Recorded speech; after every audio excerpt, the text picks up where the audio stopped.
Salam jumpa di channel Mengulas Malam bersama saya, Damai.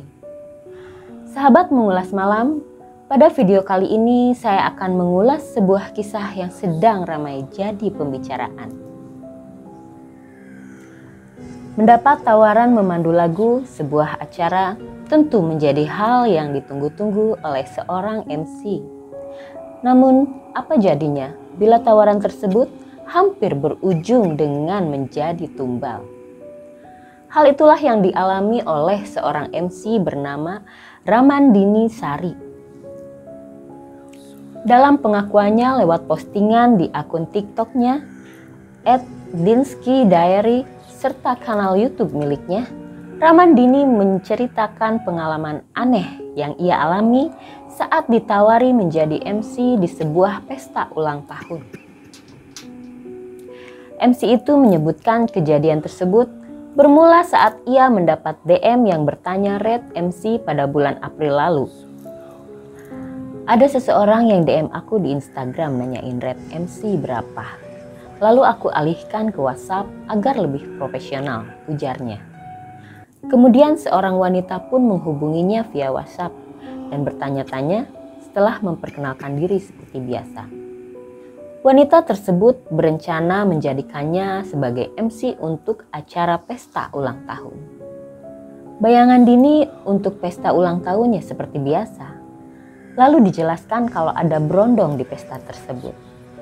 Meski kaget, ia masih tidak masalah menjadi pembawa acara dan bertanya lebih detail lagi tentang susunan acara pesta tersebut.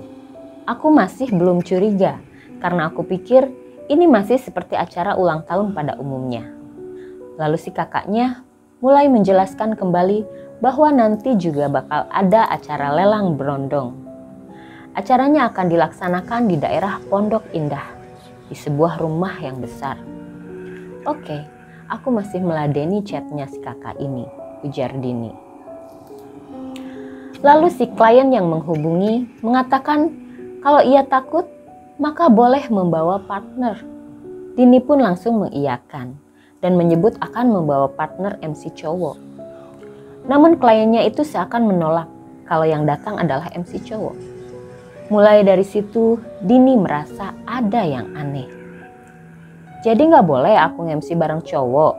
Nah di situ aku mulai agak-agak kok ada yang aneh ya, curhatnya.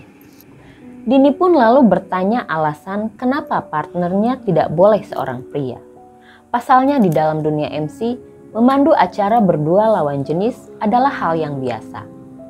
Saat ditanya alasannya, klien menjelaskan kalau acara tersebut khusus untuk wanita saja.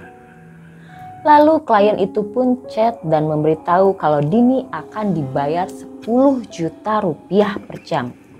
Tentu saja tawaran tersebut membuat Dini tergiur. Kemudian klien tersebut mengatakan setelah birthday party akan ada acara eksekusi. Di situ Dini masih berpikiran eksekusi seperti di pesta luar negeri yang ada berondongnya.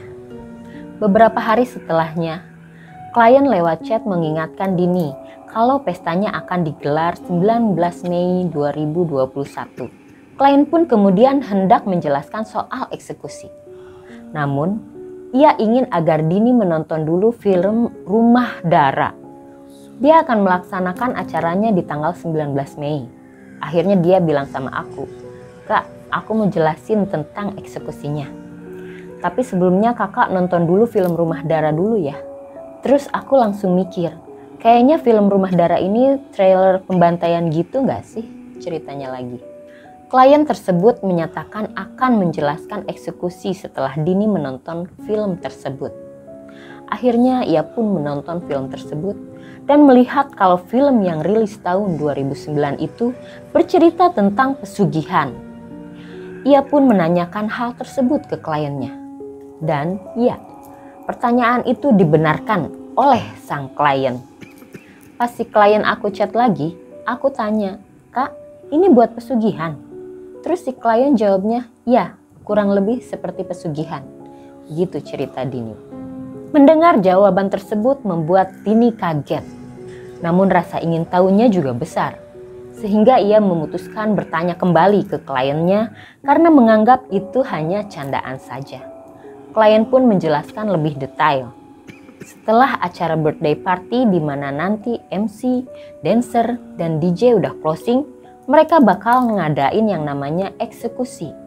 Nah, eksekusi ini untuk si berondong-berondong tadi. Dan dia juga menceritakan bahwa kejadian ini ada setiap 1 tahun sekali, di mana tahun ini merupakan acara yang ke-16 ujarnya.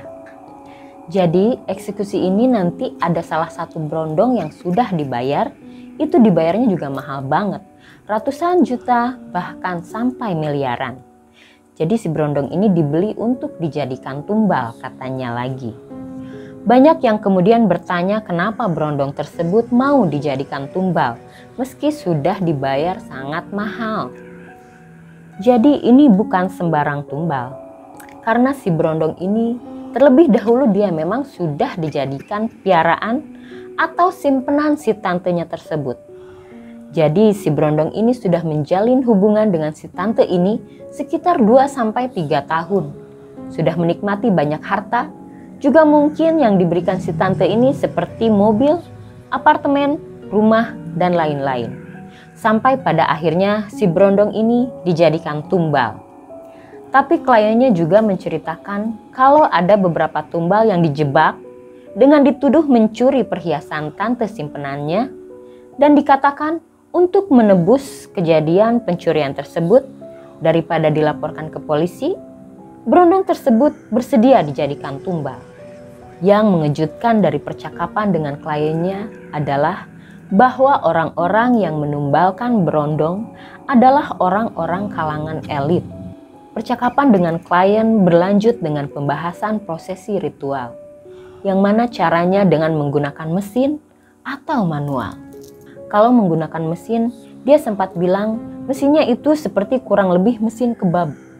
Jadi si tumbalnya itu kayak diderek, udah diikat segala macam, abis itu dimasukin ke dalam mesin tersebut. Itu sadis banget kata Dini. Sementara untuk yang manual, klien mengatakan pada Dini kalau tumbal akan disakiti terus-menerus seperti yang terjadi di film Rumah Dara. Setelah berondong tersebut memutuskan meninggal dengan mesin atau manual, para anggota elit tersebut dikatakan meminum darah dan daging si berondong.